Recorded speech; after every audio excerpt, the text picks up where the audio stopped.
Okay, so today we shall discuss about the next concept, which is called as capillarity. What do you mean by capillarity? So very important and interesting concept here. What do you mean by this capillarity? You all know that, for example, on a table,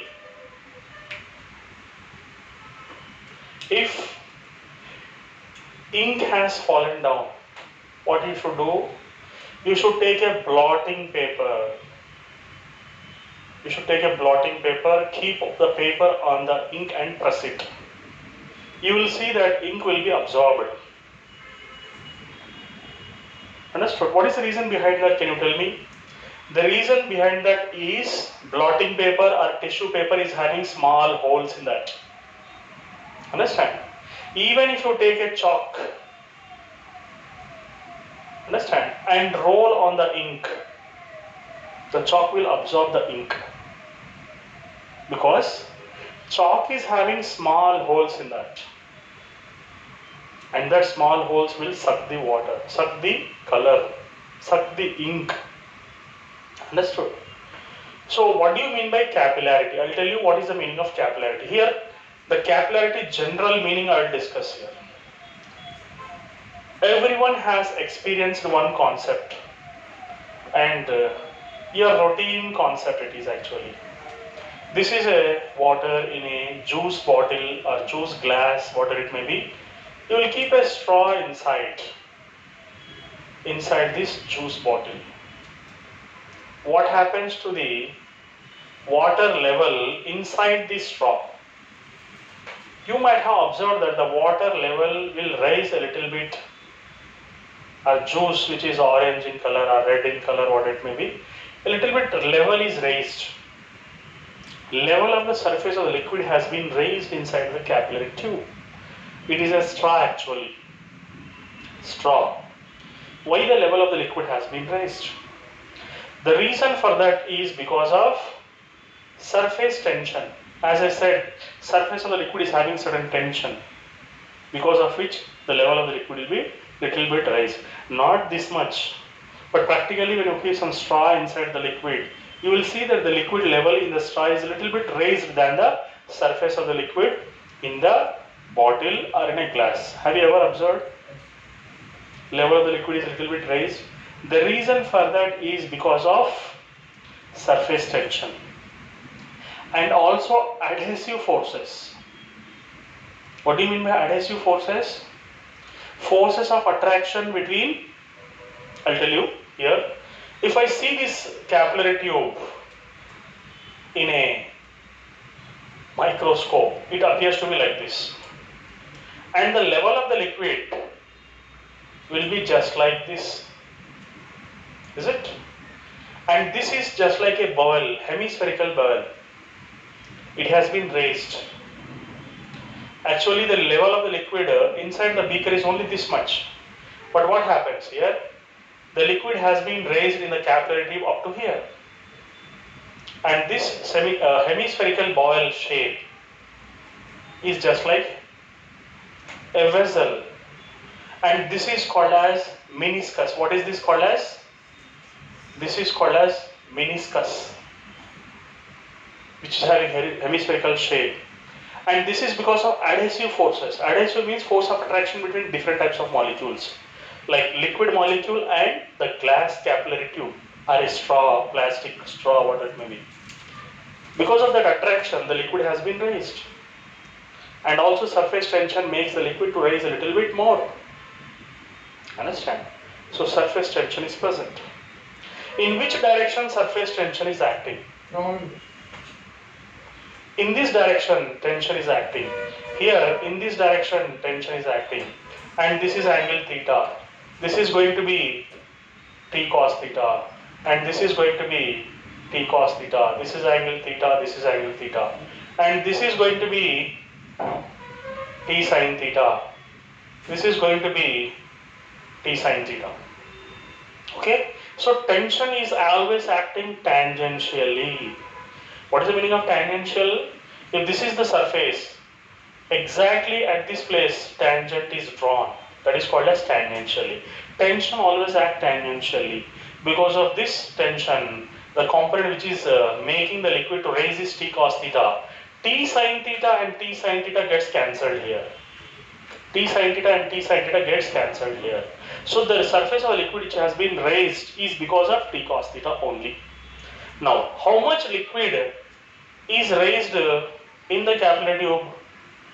This is the liquid raised, is it?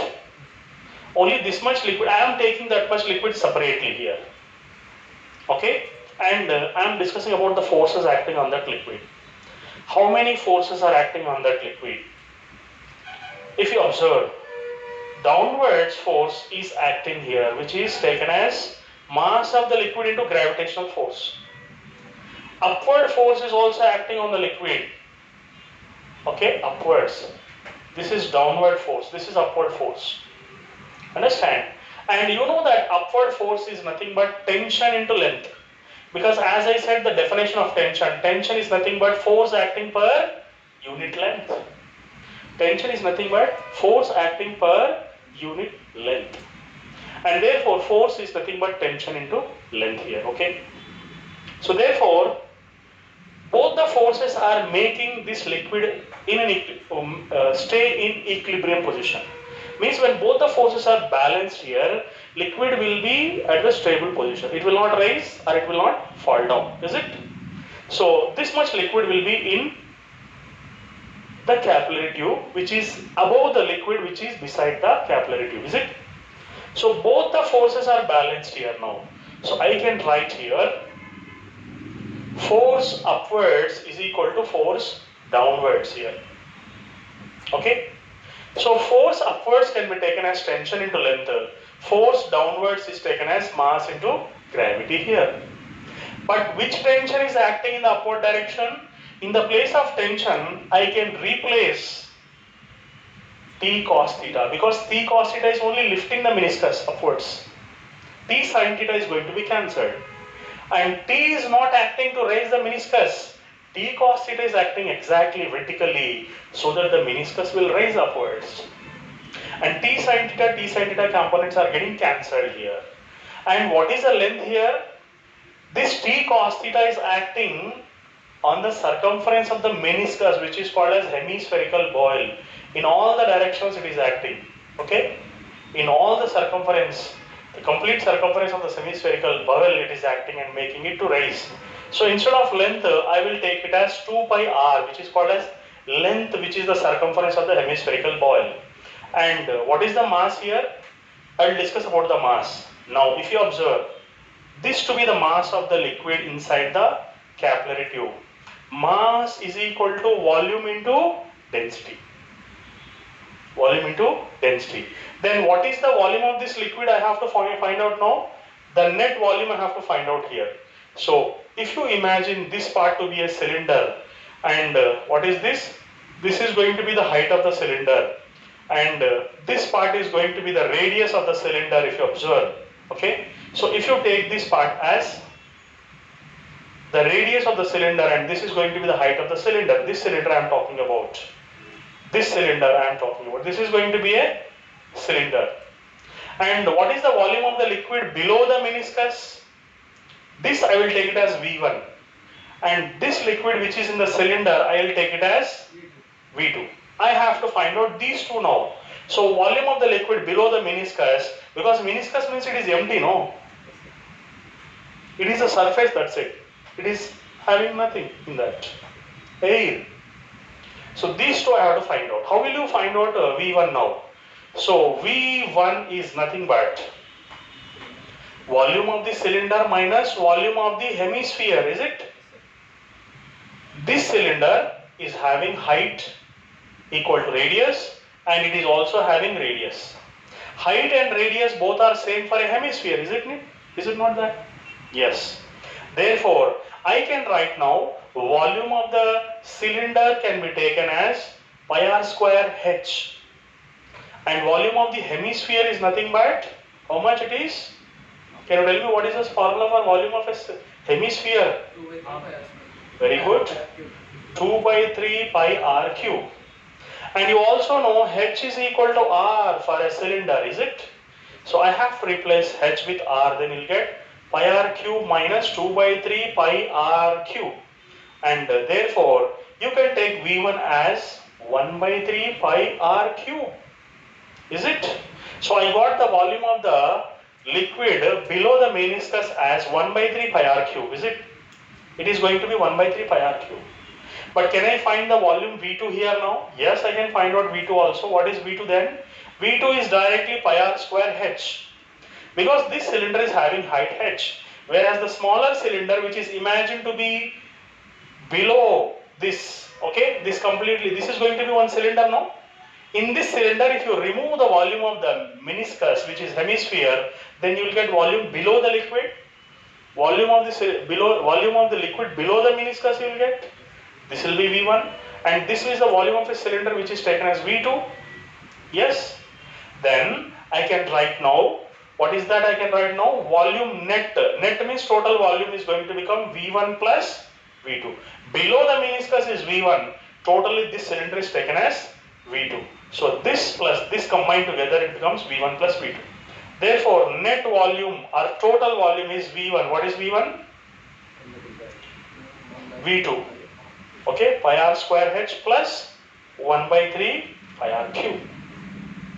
So I can write volume net is equal to, can I common out pi r square here? Then how much will get? H plus r by 3 are getting. What is this h plus r by 3? Total volume of the liquid below the meniscus you got. Okay, so now I can write, instead of m, I can write volume net into density into gravity, is it?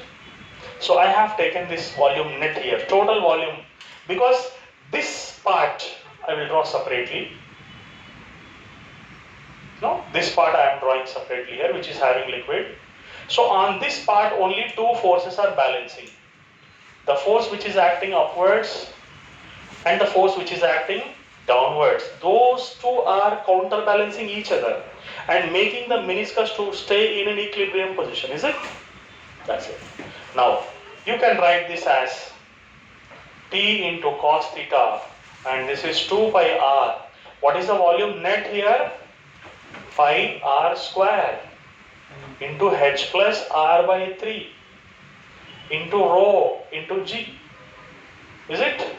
So, what are the things can be cancelled here? Pi gets cancelled here. R square gets cancelled here. Yes. Therefore, surface tension T can be taken as h plus r by 3 into r rho g. Is it? One more r is left here. R rho g divided by 2 cos theta. Divided by 2 cos theta. Understand? What is this theta?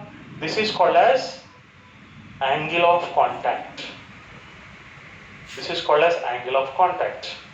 Angle made by the tension which is acting tangentially to the meniscus.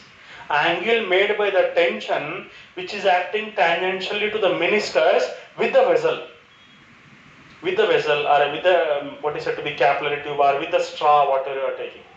So this angle is said to be angle of contact. Okay, it is called as angle of contact here. Okay, so therefore this is the formula getting now.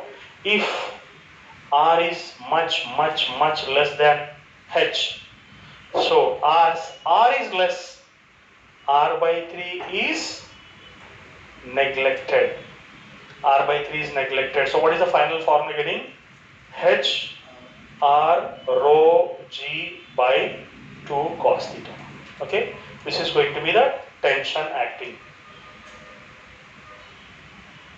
Okay, rho g kada idi g. Is it rho, and this is going to be g here. Okay, so h r rho g by 2 cos theta is going to be the tension in this case. Is it understood? So this is the concept of capillarity. Where this concept is used, you know, have you seen sponge? If water is falling down, you just keep the sponge and press it little bit. What happens, you know? Sponge is having this type of thousands of straws in that. Small capillaries is there, small holes. So when you keep the when you keep the sponge on the water or any liquid, capillary rise will take place. The liquid will rise as it is rising in this capillary tube, and it is going to suck. If you remove, and this sponge is going to hold the liquid because of there are many straws inside the sponge, is it? Understood? This is going to take place here. There are many examples like this. Capillaries are present even in the roots of the tree. When tree is dried, will you pour the water on the leaves and flowers and fruits like that? No. Where will you throw the water? Under the tree which is near the roots. Because roots are having many capillaries which are able to suck. When we were small children, we used to use candle made up of wick stove. I'll tell you what is the meaning of that. The candle will be like this. There will be some small bottle having lid in that. This bottle, we used to pour kerosene in this, and they'll make small hole, take one cloth and roll that cloth in the form of a just like a rope, and insert the rope made up of cloth inside here. Some of the rope, some of the part will be above this lid here, and the remaining part will be inside the kerosene. If you light this with the help of a matchstick, flame will be catching here, it will be producing brightness. We used to use this type of stoves. Lanterns also we say, is it? And sometimes glass is also covered on that. This type of glass is also covered on, so that it will not put out because of air, is it? So, and even though kerosene is up to this level, this is burning with a flame. Why is it so?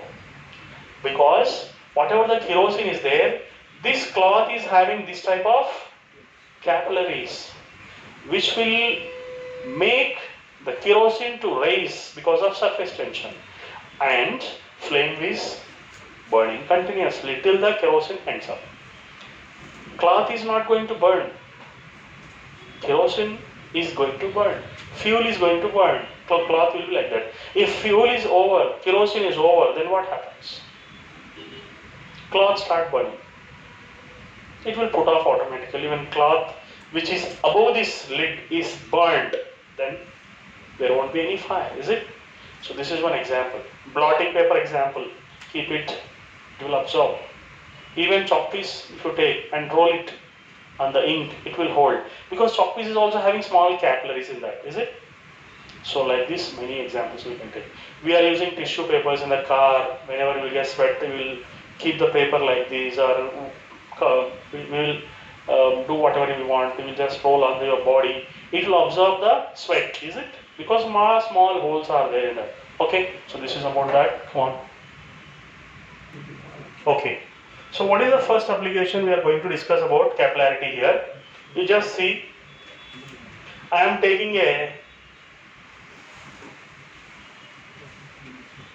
U-shaped tube, which can also be called as U-tube. Okay, but if you observe the limbs, what are the limbs? These two are going to be the limbs of the tube. Okay, you might have observed that one limb is having larger diameter, one is having lesser diameter. Okay, see, the one which is having lesser diameter, water level will be more in this. Little bit more water level is raised. Okay, so the one which is having larger diameter, here level of the liquid will be little bit less here. Okay, because surface tension will be less on the liquids whose diameter is more. So this is H1 you can take, and now if you consider this one and this one, you can take this as height H. Okay, height difference. H can be considered as H1 minus H2, and here radius is R1. The radius of this is taken as R2. Understand? Now our aim is to find out what is the height difference. Understand? There is a problem. There is an application. If this type of U-shaped tube is taken of different limbs having different radius and different diameters, what is the height difference, he'll ask. He'll give the surface tension of a liquid also.